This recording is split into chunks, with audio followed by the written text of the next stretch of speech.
Oh, hey, I didn't see you there. Well, welcome to Cincinnati, Ohio. I mean, it's technically my room, I guess, but the room is in Cincinnati, Ohio, so you gotta give me that, right? However, don't let these modest appearances fool you. Cincinnati is full of exciting and thrilling and interesting stuff to do, and I am going to take you rad little person, you, on an adventure.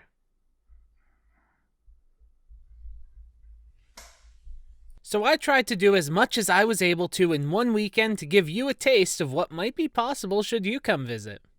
First, I checked on the list of local events, and what luck! There's a couple of special things going on right now.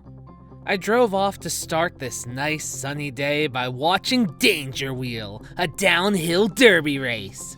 People were excited, drinking, and ready to roll down the hill. I also saw this guy who stood in front of my very obviously placed camera for several seconds. Yay! While waiting for the races to start, I walked a bit down the street and encountered an outdoor clothing sale, right next to a park and public pool, where everyone was having fun and cooling off from the heat. After looking around some of the food trucks and enjoying the atmosphere for a bit, the races began. Riders, all wearing fun, eccentric costumes, raced down the hill. It was a bit hard to see the full thing with that crowd, but the bit I did see on the ramps was pretty rad. Plus, people could buy water balloons to chuck at the racers, making the event even more fun than it already was. After that, I decided to cool off for a bit at the Hard Rock Casino, located right at the entrance of the city proper, full of restaurants, music props, and people trying to win big. However, they politely declined my request to film there, so have this one photo I took, this commercial, and footage of their parking lot. Yay! Just between you and me, it's the best place to park when going to the main city. It's easy to get in and out, and it's free. Just park there and your troubles will be washed away. I then took a drive through scenic Eden Park, a large area full of grassy knolls, wooded trails, and repurposed old architecture. It's a very popular picnic destination, especially this large water basin, which also serves as a small jogging track. It was admittedly pretty beautiful, and I even got to see a wild deer fawn. After appreciating the beauty of nature, I quickly arrive at my next stop, Cron Conservatory, an indoor plant exhibit which has tropical plants, desert cactuses, decorative bonsai trees, and even a koi pond and a waterfall. Should you not have the time to go inside though, there's plenty of plant life and seating areas outside as well. And during the warmer months, you get to see a lot of really cool bees. While I sadly couldn't film here either, I did take some beautiful photos. All of the plants have named placards, and some even have descriptions detailing their history or unique characteristics. The conservatory also hosts a variety of events through the year, such as a butterfly garden and tulip contest. They even have a gift shop where you can buy some small toys and succulents. Here's mine. After exploring the area near the conservatory, I took a small walk up a hill to a cliffside overlooking the Ohio River, getting a good view of Kentucky on the other side. The area has some nice seating and even grilling spots, making it perfect for a picnic, or just a quick scenic detour. Then, on the helpful advice of the conservatory manager, I decided to check out Spring Grove Cemetery. It's a tucked-away plot of land that's apparently considered a hidden gem of the city, and I certainly see why. The land and markers are extremely well kept and very impressive. There's a range of grave markers ranging from tombstones, monuments, and even large, impressively structured mausoleums. Seriously, the architecture on some of these was remarkable. All in all, it was a short but incredibly peaceful experience. It was surprisingly quiet for its location and very scenic. Driving through and seeing hundreds of years of people and history in a matter of seconds really humbles a person. Honestly, if I was dared to spend a night here, I don't think I'd even mind. After a quick lunch, maybe at Cincinnati's famous competing fast food chili chains Gold Star or Skyline, it's on to our next stop. Now, this may be considered cheating since this place is actually in Newport, Kentucky, but it's right across the bridge. You can see Cincinnati from here, and people come here all the time, so I'm counting it. Newport on the Leve is a popular place for people to spend part of the day, and it's easy to see why. First, there's a small mall filled with unique shops, an arcade, and even an AMC theater on the top floor. Outside, it only gets busier, as families enjoy the sun and pick which of the many restaurants to eat at. Anywhere from fast food, to bars, to fancy sit-downs. But even with all the people crowding around, there's still plenty of room to sit down and relax. But it does help that some of the crowd is drawn to the Newport Aquarium, which is full of fantastic fish displays. But be warned, it's pretty busy. However, that's not the main reason we're here today. Nay, we've driven to the state next to us for the same reason many others did today. The Geta Fest, a small celebration of not only the German food, but also of Cincinnati's German heritage. There's so much food here made with Geta that I'd be surprised if any more recipes with it are ever discovered. There's also some stalls showing off the history of the food, and even a special vending machine just for the festival. By the way, props to this fine gentleman for letting me record him getting some. But even if the food isn't your thing, there's still plenty to do. Entertaining games, exciting live music, and active bounce houses along the water. There's even a decorative calliope. Calliope? Calliopeia? I don't know. Honestly, it's so wild that it's hard not to get into the fun of it all. Look at me, I'm having a blast! Then at night, it's time to head back home. After seeing and doing so much in a day, it's nice to just get back and unwind with some friends in the voice call or appreciate the space around you. Just generally good, relaxing vibes to get one ready for the next day. And that fantastic next day is right now! We're getting up a bit earlier for a weekend and heading to the Cincinnati Zoo shortly after its 10 a.m. opening time. I actually haven't been to this location before now, so it was an absolute treat to go. With gardens on par with Cron's outdoor flower areas, it's almost a shame your attention will be directed elsewhere. But it's worth it, as this zoo is giant and full of large animal enclosures and small trails that lead to a collection of smaller displays. It was actually really interesting. It was pretty hot today, so some of the animals were at their maximum energy, moving around and living their best lives. Others, however, were just resting in the shade, staying still and trying to keep themselves cool. Just gives some insight on their natural behaviors that you might not get normally. But don't worry too much about your own energy in the heat. There's plenty of shady rest spots all throughout the zoo.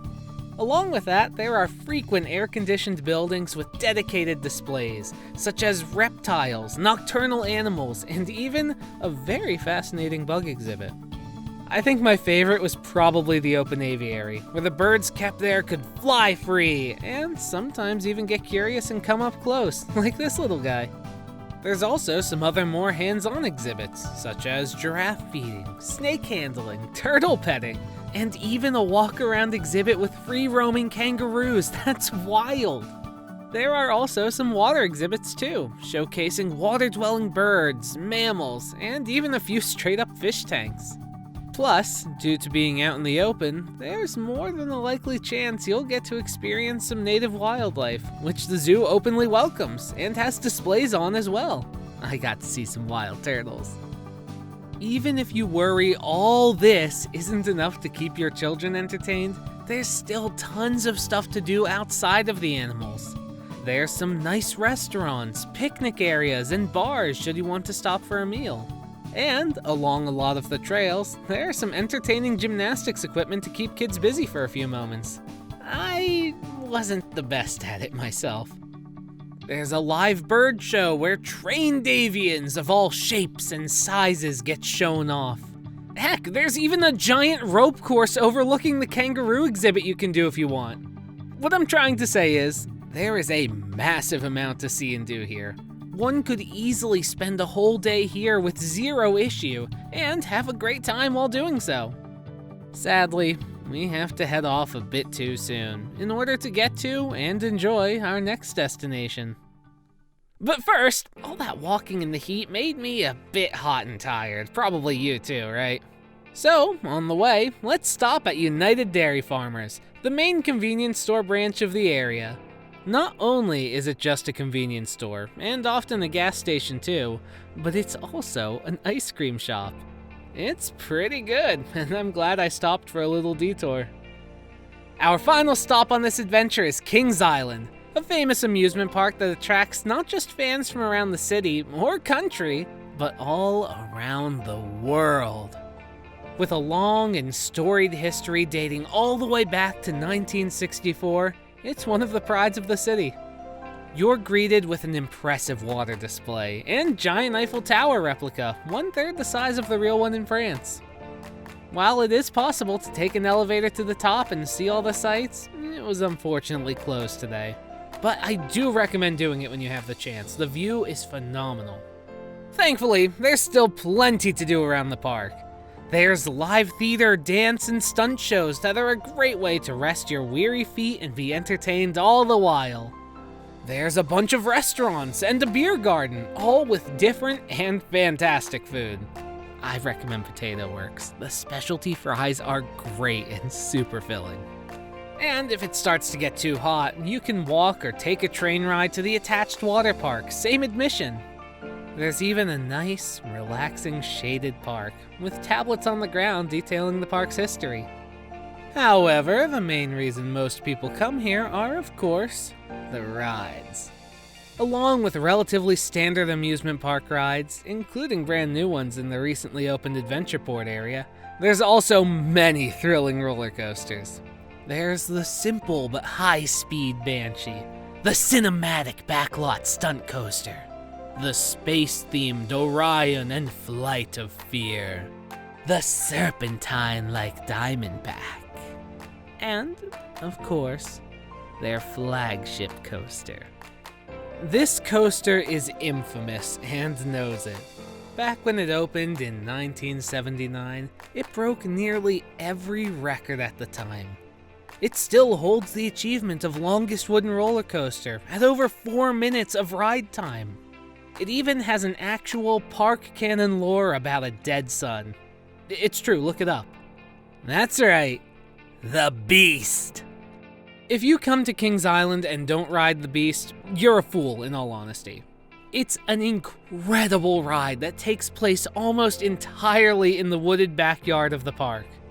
Featuring drops, turns, and even tunnels. It's an experience in all senses of the word. And if you want a fun suggestion, wait until near the park's closing and get in line. Once the sun sets and the night falls, riding that coaster through dark woods and pitch black tunnels enhances it exponentially. You really feel like a wild beast running through the woods. It's incredible. You also may have noticed that the park seems a little extra festive than you might expect. That's because we're right on time for the Grand Carnival, one of Kings Island's many different extravagant events. An international themed festival celebrating different cultures' food and drink. It has a bunch of stalls selling options the normal places never have. Along with that, there's a big festive parade later in the day too. You don't want to miss it. But after all that walking, discovering, and excitement, it's sadly time to head on home. But that's not necessarily a bad thing. Some unwinding and rest is important, as not only does it prepare you for whatever next adventure you might have, but also lets you appreciate the quiet, comforting moments that really allow you to call a place home. I didn't even have a chance to talk about the ballpark, jungle gyms, the museum, or art gallery. I haven't discussed the city's booming medical and scientific industry, or show the many trains of goods that chug their way over the roads. And there are, of course, uncountable amounts of restaurants, bars, arcades, clubs, and breweries that I didn't even begin to scratch the surface of. But, thankfully, there's always another day, and I hope you're able to join me on that fun adventure as well. But, for now, have a good night.